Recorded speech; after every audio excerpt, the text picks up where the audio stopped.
Isusu. Sveta Marijo, Majko Božja, moli za nas griješnika, sada i na čas smrti naše. Amen. Zdravo Marijo, milosti puna, Gospod je s tobom, blagoslovljena ti među ženama i blagoslovljen plod utrobe tvoje, Isus. Sveta Marijo, Majko Božja, moli za nas griješnika, sada i na čas smrti naše. Amen. Zdravo Marijo, milosti puna, Gospod je s tobom, blagoslovljena ti među ženama. Povijest ovoga grada Dubrovnika, netko je lijepo rekao, splela se oko Svetoga Vlaha kao bršljan oko stabla. Sve što znamo o Svetom Vlahu crpimo iz izvora ljudi koji su dosta kasnije pisali o festi Svetoga Vlaha i o samom svecu nego što je festa započela u Dubrovniku. Prvi počeci slavljenja Svetoga Vlaha su 972. godina. Naime, to se vezuje na događaj, na legendu o svećeniku Stojku, kojemu se Sveti Vlaho ukazao u ondašnjoj katedrali Svetoga Stjepana, koji je uvečer kasno molio i pred njim se pojavio lik sjedoga starca, koji mu se predstavio: ja sam Vlasi, Vlaho, želim da pođeš gradskim vlastima i upozoriš im da je mletačko brodovlje oko grada i imaju naopake namjere ući i zauzeti vaš grad. Neka se pripreme i brane grad. Svećenik, župnik tadašnji katedralni Stojko pošao je sutra i kazao to velikom vijeću. Grad se brzo naoružao, spremio i otjerao Mlečane.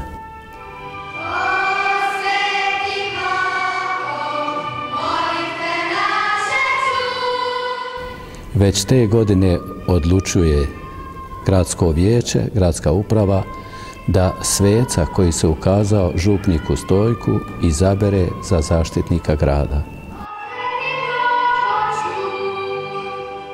Festa Svetoga Vlaha počinje trodnevljem u čast Svetom Vlahu. Naime, 3 večeri prije blagdana Svetog Vlaha održavaju se propovjedi u crkvi Svetoga Vlaha u čast Svetomu Vlahu, a naravno za pouku puku koji to sluša.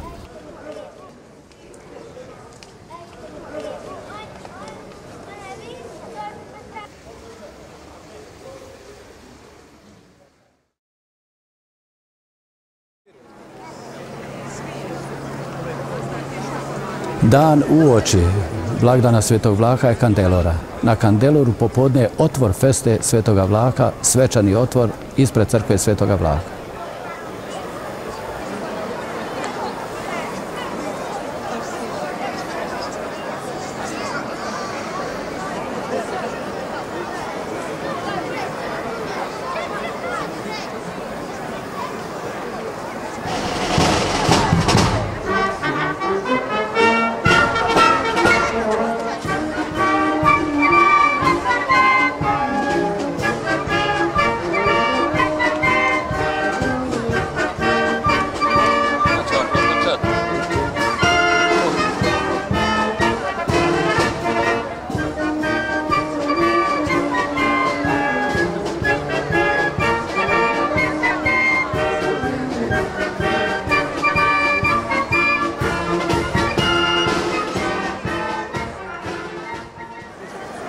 U ime presvetog trojstva, Otca, Sina i Duha Svetoga, u ime slavne Djevice Marije, u ime slavnoga Svetoga Vlaha, našega Parca, u ime svih svetaca i svetica na nebesima, život i pobjeda, mir i obilje ovom našem starodrevnom gradu i zemlji Dubrovačkoj, da i Bog spasi i uzdrži mnoga ljeta na moru i na suhu. Živio Sveti Vlaho! Živio!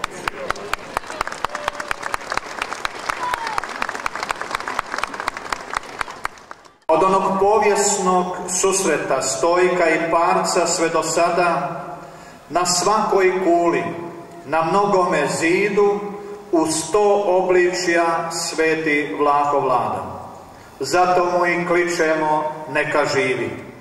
Riječima našeg ovogodišnjeg laureata gospara Luka Paljetka iz njegovog izvješća svetoga Vlaha najvišoj instanci Anno Domini 2001. U tom izvješću svetac se tuži kako mu je najteže bilo kad su mu rekli da u ruci mora nositi grad i da ni u kom trenutku ni kad spava ne smije ga ispustiti. Ali nastavlja sveti Vlaho svoje izvješće, onda je snagom onoga koji upravlja svijetom uzeo ovaj grad u ruku i drži ga sve do sada. I držat će ga tako u vijeke vjekova. Ne zato što mu je tako naređeno, nego perke to mu je drago. Našem odvjetniku i parcu, nebeskom zagovorniku i poglavitom obranitelju i ove godine od srca kličemo živio sveti Vlaho.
Još za života je poznat sveti Vlaho kao čudotvorac. Jedno od njegovih čuda nastavlja se trajno grličanjem po našim crkvama i osobito u crkvi svetoga Vlaha, kad svake godine na njegov blagdan prođu deseci tisuća ljudi koji se žele grličati baš u ovoj crkvi. A to grličanje je povezano s ovom pripovijesti. Jedan dječak je jeo ribu i riblja kost mu je zastala u grlu. Majka je tražila pomoć od liječnika, od poznatih ljudi, ali kad je vidjela da je to sve neuspješno i da bi dijete moglo podleći tom zlu, onda je neko upozorio da ima tu u blizini biskup svetac koji će joj čudom izliječiti sina. Ona je s djetetom dotrčala svetom Vlahu i zamolila ga: spasi mi dijete. Sveti Vlaho ga je prikrižio znakom križa i rekao: ženo, budi mirna, djetetu ništa neće biti, a ti idi u crkvu i zapali 2 svijeće u zahvalu Bogu. Dijete se odmah poslije toga nakašljalo, kako pripovijest kaže, i koščica je izletla iz grla. A majka je pošla i zapalila te 2 svijeće koje se neprestano pale i koje se stavljaju pod grlo svima koji se žele grličati i tražiti pomoć i zaštitu od bolesti grla, od sveca grla svetoga Vlaha.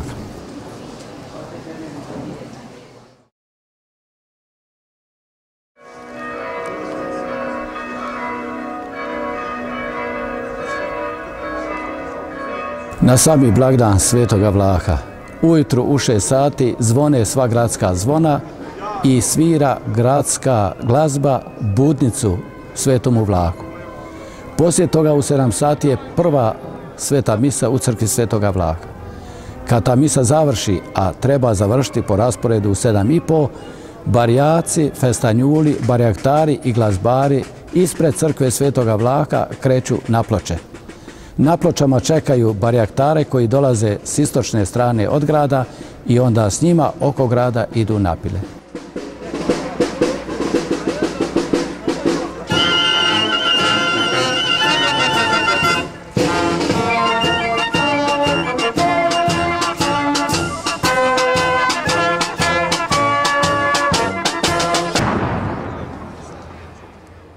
Počne izvijanje barjaka i svečani ulazak u grad.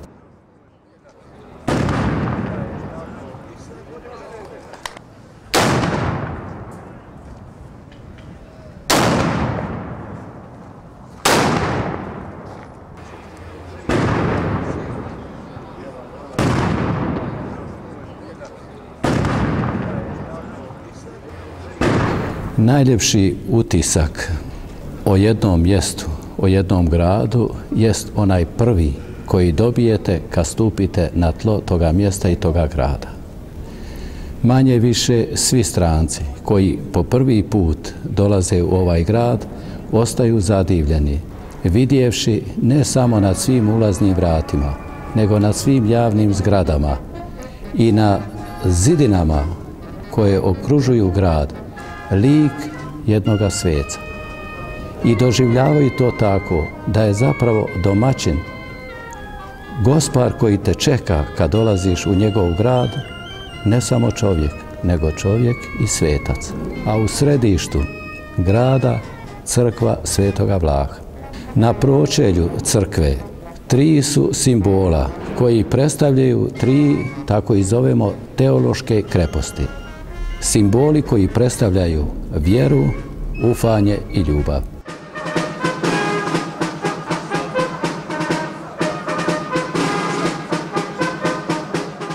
Prolazeći ispred crkve Svetoga Vlaha, barjaci i barjaktari se naklone crkvi i dolaze pred katedralu da bi prisustvovali svečanoj svetoj misi u 10 sati.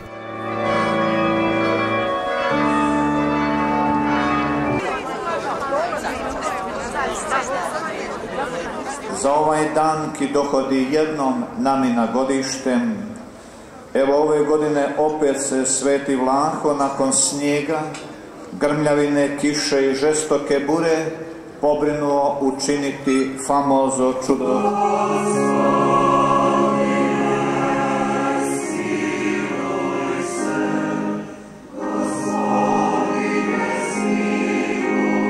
Štovanje Svetoga Vlaha u Armeniji počelo je odmah poslije njegove smrti.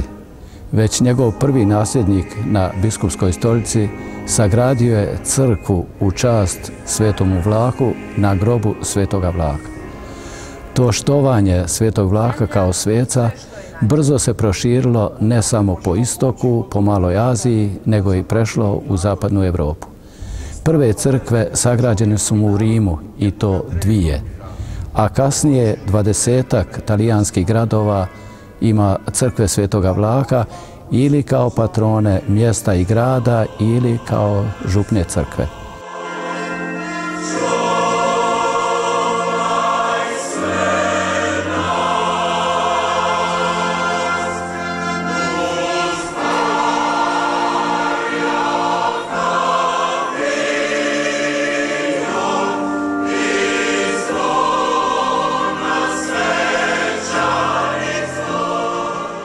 Po svršetku mise u katedrali, odnosno ispred katedrale, počinje svečana procesija, koja se formira ispred katedrale, ide ulicom od Puča, oko Onofrijeve česme, Stradunom i opet se vraća u samu katedralu.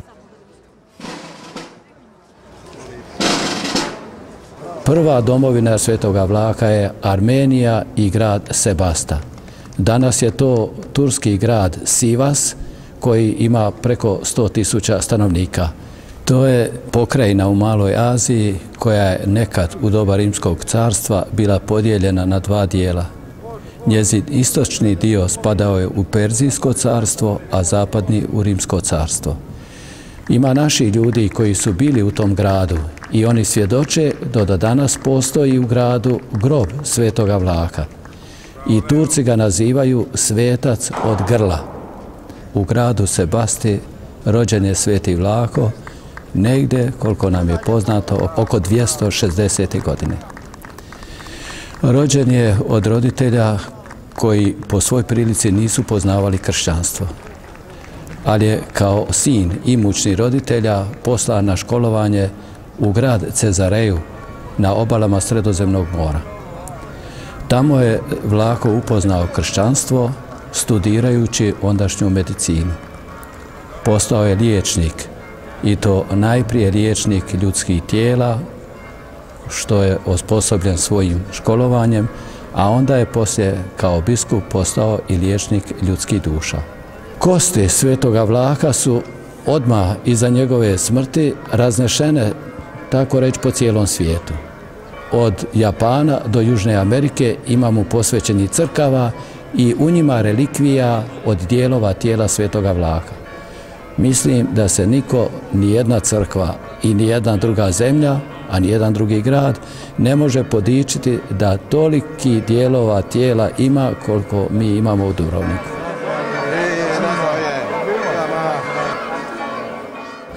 Ovdje mu je relikvija glave koja je okovana u srebro i zlato i obložena draguljima već polovicom 12. stoljeća. Ovdje su u zlato okovane ruke svetoga Vlaha i njegove noge. Tako da zapravo sveti Vlaho najvećim dijelom svoga tijela počiva u našem gradu, u Dubrovniku, u našoj katedrali, naime u njezinoj riznici. Zato kažem da je druga domovina svetoga Vlaha Hrvatska, odnosno Dubrovnik, gdje se nalaze najveći dio tijela svetoga Vlaha, mučenika i zaštitnika našega Dubrovnika.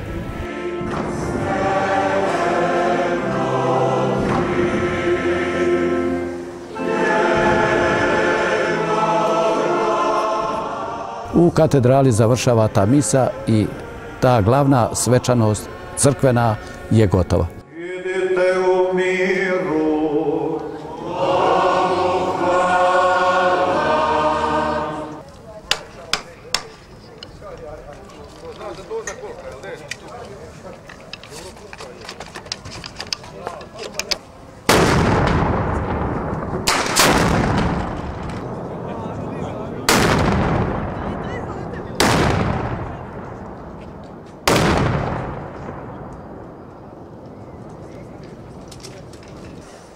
Poslije podne, u 3,5 sata, biskupi i svi uvaženi gosti opet dolaze pred katedralu da bi tu gledali izvijanje barjaka i poklon i katedrali i biskupima i pozdrav gradu Dubrovniku, pogotovo oni koji su došli iz drugih mjesta sa strane izdaleka.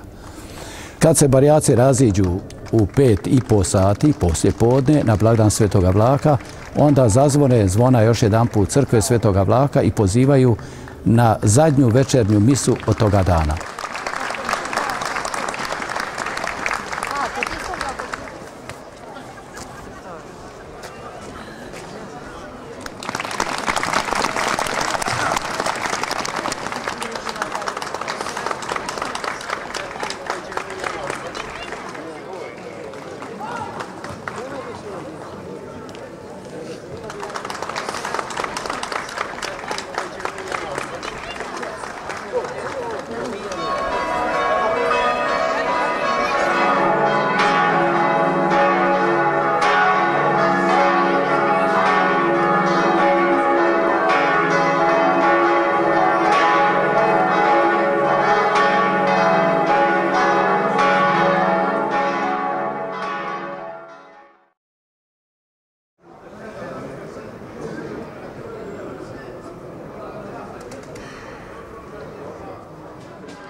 Sljedeća nedelja, naime prva nedelja koja dolazi poslije blagdana svetoga Vlaha, je nedelja od Gorice svetoga Vlaha.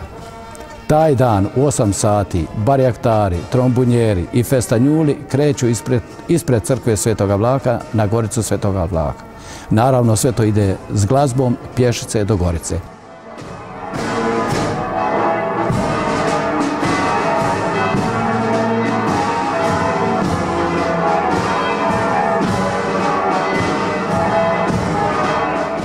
Sveti Vlaho je bio optužen od rimskih ondašnjih vlasti da ne poštuje rimskoga cara kao Boga. Pozvan je na sud i on je to potvrdio. Zaista ja poštujem, rekao je Sveti Vlaho, samo jednog Boga, a car mi može biti samo car i ništa više. Zatvoren je. Ljudi su, koji su ga poznavali kao biskupa, dolazili, posjećivali ga i vidjeli da je on u zatvoru zapravo u jako lošem stanju. Jedna žena, sirota, koja ga je poznavala kao svog susjeda, donijela mu je od svog siromaštva komad kruha i dala mu, ne bi li se oporavio i u zatvoru. A Sveti Vlaho je toj ženi odgovorio: ženo, ti budi mirna, za ovaj komad kruha u tvojoj kući nikad neće uzmanjkati kruha. Žena se vratila doma i više, kažu, nikad nije bila siromašica ni sirotica, nego je zapravo obilovala svim što je bilo potrebno za život. A na taj spomen u svim crkvama Svetog Vlaha na svijetu i napose u Dubrovniku uvijek se na dan Svetoga Vlaha siromasima dijelio kruh. Čak i između dva rata je bila u našem gradu osnovana pučka kuhinja koja je imala ime Trpeza Svetoga Vlaha. Za ovaj dan koji dohodi jednom nama na godište, Sveti Vlaho je nakon snijega, studeni i žestoke bure ponovo učinio čudo od čudesa, te je osigurao svojim štovateljima lijepo vrijeme, kako bismo u radosti mogli pjevati, moliti i zahvaljivati na gorici Svetoga Vlaha.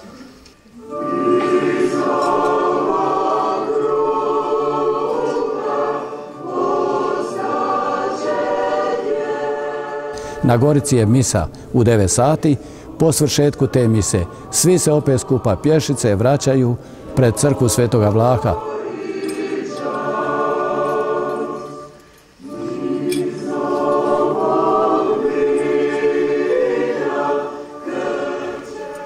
Razvijmo barjak i krenimo putem na koji nas Sveti Vlaho poziva. Nek nam u tom hodu ožive dani naše slavne prošlosti.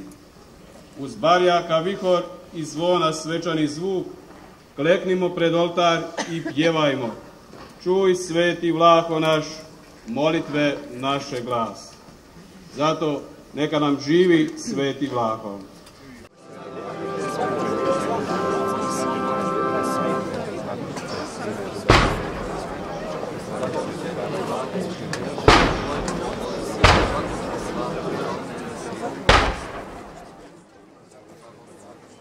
Prva crkva u Dubrovniku sagrađena je 972. godine i to na današnjim Pilama, točno na mjestu zidina, odnosno izlaznih vrata na Pilama. Ta crkva je bila porušena kad se gradile zidine oko 1305. godine, a onda je gradsko vijeće odlučilo sagraditi svomu zaštitniku, Svetomu Vlahu, novu, ljepšu, veću crkvu i to u središtu grada, na mjestu današnje crkve Svetoga Vlaha. Ta crkva je bila romanička, drukčije okrenuta istok-zapad. Oltar je bio na istočnoj, a ulazna vrata na zapadnoj strani, znači drukčije od današnje crkve. I ta je crkva sagrađena 1349. Njezina gradnja trajala je 4 godine. I bila je jedna od najljepših crkava ne samo u našem gradu, nego uopće na ovim prostorima. Ta je crkva preživjela onaj veliki potres iz 1667. godine. Poslije potresa 1706. crkva je izgorjela. Nekakvom nepažnjom ili slučajem, Bog zna kako, u noći je nastao u crkvi požar i crkva i sve u njoj je do temelja izgoreno. Jedino što se sačuvalo iz te crkve je onaj mali srebreni kip, pozlačeni, Svetoga Vlaha koji stoji u današnjem glavnom oltaru. I to su Dubrovčani uzeli kao čudo, da je od svega srebra i zlata, čim je ta crkva obilovala, sve rastopljeno, a ovaj kip Svetoga Vlaha je ostao neoštećen, onakvi kakvim ga danas vidimo. Gradsko je vijeće odmah odlučilo na tom istom mjestu tu crkvu poravnati, ono što je ostalo od požara, i započeti novu crkvu. Već sljedeće, 1707. udareni su temelji ovoj sadašnjoj crkvi Svetoga Vlaha. Ona je završena 1715. godine. Kad je crkva završena, ono što vidimo u njoj danas, sve uglavnom bilo pripremljeno i odmah postavljeno u crkvi. Kako namještaj, tako svi ukrasni predmeti i dijelovi crkve. Graditelj ove današnje crkve je Marin Gropelli, Talijan koji je napravio nacrt, koji je pratio gradnju i sam svojom rukom napravio najljepše kipove, odnosno najljepše stvari u toj crkvi. Njegov je kompletni glavni oltar. Njegovo je dijelo kip Svetog Jeronima iznad ulaznih vrata u sakristiju. Njegovo je dijelo Uskrsli Krist koji je iznad ulaznih vrata s unutrašnje strane crkve. I njegov je kip Svetoga Vlaha nad pročeljem, vanjskim pročeljem crkve Svetoga Vlaha. Osim ovih Gropelijevih kipova, još je jako lijep i poznat kip Nikole Lazanića, Sveti Vlaho koji stoji u dnu crkve. Tome se najviše pale svijeće i ljudi najviše mole pred tim kipom Svetoga Vlaha. U crkvi su upadni i lijepi vitraji našega Iva Dulčića. Ti vitraji su i logički i umjetnički izvrsno složeni i dobro ukomponirani u jednu baroknu crkvu kojoj inače ne pripadaju vitraji. Sam Dulčić je zamislio i rasporedio obojena stakla i odredio koja tema će na kojem prozoru biti. Na pročelju crkve su s jedne strane dvojica apostola, Petar i Pavao, jedan s oznakom ključa u rukama, a drugi s oznakom mača. A s druge strane su slavenski apostoli, Sveti Čiril i Metod, s krstionicom u ruci na kojoj su ispisana glagoljska slova. Poviše toga u samoj luneti crkve nalaze se simboli četiriju evanđelista, Mateja, Marka, Luke i Ivana.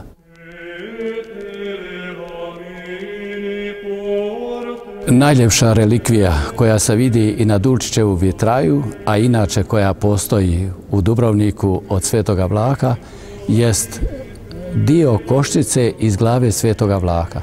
Tu je relikviju Dubrovačka crkva dobila u 11. stoljeću i okovala je u srebro i zlato i obložila draguljima.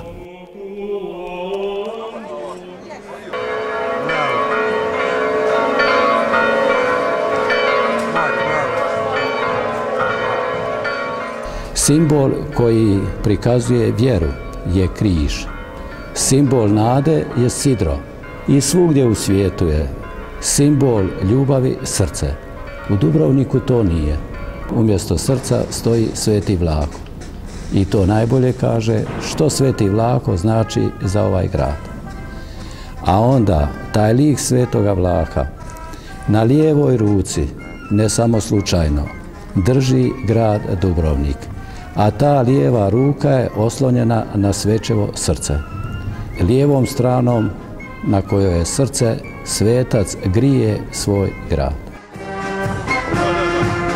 Čuvaj glavu,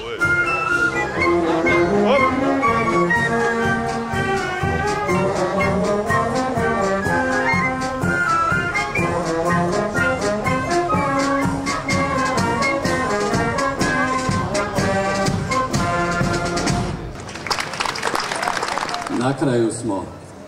Festa prestaje, a Sveti Vlaho ostaje. Ovo su dani kad se očituje zajedništvo i da u tom zajedništvu sve, ama baš sve možemo i to bez pretencioznosti sami. Na zastavi koju ćemo sad spustiti i pod hrvatskom trobojnicom koju ćemo podići, neka ovaj grad, neka ovaj narod hrvatski ostane svoj na svome, vazda i do vijeka. Amen. Hvala svima.